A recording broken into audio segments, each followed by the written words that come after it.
Qui commence bien, finit bien. Débuté le 28 octobre dernier, c'est ce 31 octobre que viennent d'être tirés les rideaux de la deuxième édition du Climat des Affaires organisée sous les chapiteaux du Pullman Grand Caravia Hotel. Les 26 gouverneurs ont rehaussé de leur présence à cette randonnée d'assainissement des climats des affaires au pays, avec une mention spéciale focus sur le gouverneur de la province du Mongala, Maître Makaka Papekaka Jean Colin, le président de l'organe délibérant et quelques députés provinciaux qui ont été présents, non pas en simple assistant, mais plutôt en brave participant, en présentant les opportunités d'affaires que présente la Mongala, riche en sous-sol, avec comme minéraux l'or, le cobalt, les cuivres, le diamant, ajouté à cela aussi le mercure. Je suis heureux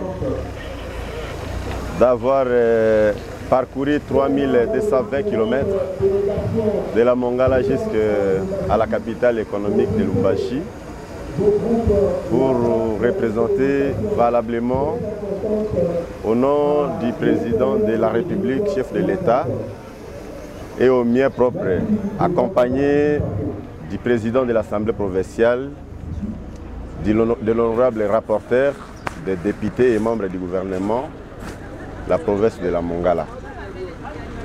Le déroulement a été à la hauteur. Les interventions ont effectivement attiré l'attention du climat des affaires, plus particulièrement de la province de la Mongala. Une assurance a été donnée par les chefs de l'exécutif provincial, les chefs des travaux, Maître Makaka Papekaka Jean Colin, corroborant d'ailleurs dans les stricts appels de son chef des tutelles qui a appelé les gouverneurs de province à travailler dans l'amélioration du climat des affaires. Il rassure que les champs d'affaires à gagnant-gagnant, public-privé, est encore exploitable. Une belle opportunité donc à saisir derrière ce rendez-vous qui vient de se clôturer à Caravia, dans le Haut-Katanga, pour faire de bonnes affaires dans la Mongala. Dans mon intervention, j'avais fait savoir la suppression des 27 taxes illégales qui menaçaient le climat des affaires et aussi la suppression de plus de 20 barrières qui menaçaient aussi le climat des affaires, mais également la prise de certaines décisions administratives qui ont facilité, qui ont allégé les opérateurs économiques de la province. Mais aussi, nous avons signé près de 7 autorisations ou 7 procurations spéciales attribuées à des sociétés qui font le courtage afin de contacter les investisseurs à travers l'Afrique, l'Europe, Asie, Océanie, Amérique et Australie. Même les investisseurs congolais à venir exploiter les potentialités qui sont encore non exploitées dans la province de la Mongala, que nous avons cité d'abord les diamants verts, c'est-à-dire le crédit carbone, qui est en vogue parce que quand on cote les provinces de la République du Congo qui hébergent une grande partie de la forêt, la Mongala s'y trouve en première position. Ceci que j'ai lancé un appel alarmant aux investisseurs de ce domaine-là du crédit carbone de venir investir parce que la forêt est encore dense. Aussi, j'ai demandé aux investisseurs de venir parce que nous avons une potentialité intense sur les minéraux. On a les diamants, on a la mercure, on a or, on a cuivre.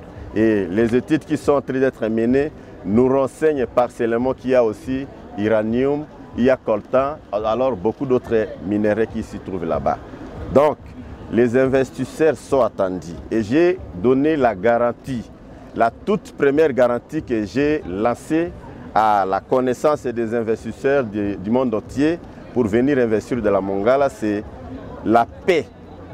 La paix parce que l'Assemblée provinciale de la Mongala et le gouvernement provincial de la Mongala, devant les couches sociales de la société civile, ont décidé de bannir avec la vieille situation de déstabilisation des institutions provinciales qu'on a connues dans la législature passée. Donc, pour cette fois-ci, notre législature a prôné sur l'unité. Et c'est la toute première garantie parce que quand l'Assemblée provinciale et le gouvernement provincial se trouvent être unis, alors l'investisseur peut venir et il peut investir avec quiétude. Au nom du planificateur Guilain Nyembo Mbouizia du gouvernement souminois, au patron de cette deuxième édition du climat des affaires, le gouverneur du Haut-Katanga, Jack Yaboula Katoué, a déclaré clore ses assises de 4 jours avec espoir d'une application stricte des différentes recommandations pour une bonne amélioration des affaires. Les autres provinces sœurs sont fières d'avoir contribué par leur présence remarquable au succès incontestable de cette session. Cela étant, je déclare clos les travaux de la deuxième édition sur le climat des affaires dans notre pays. Que Dieu bénisse la République démocratique du Congo. Je vous remercie.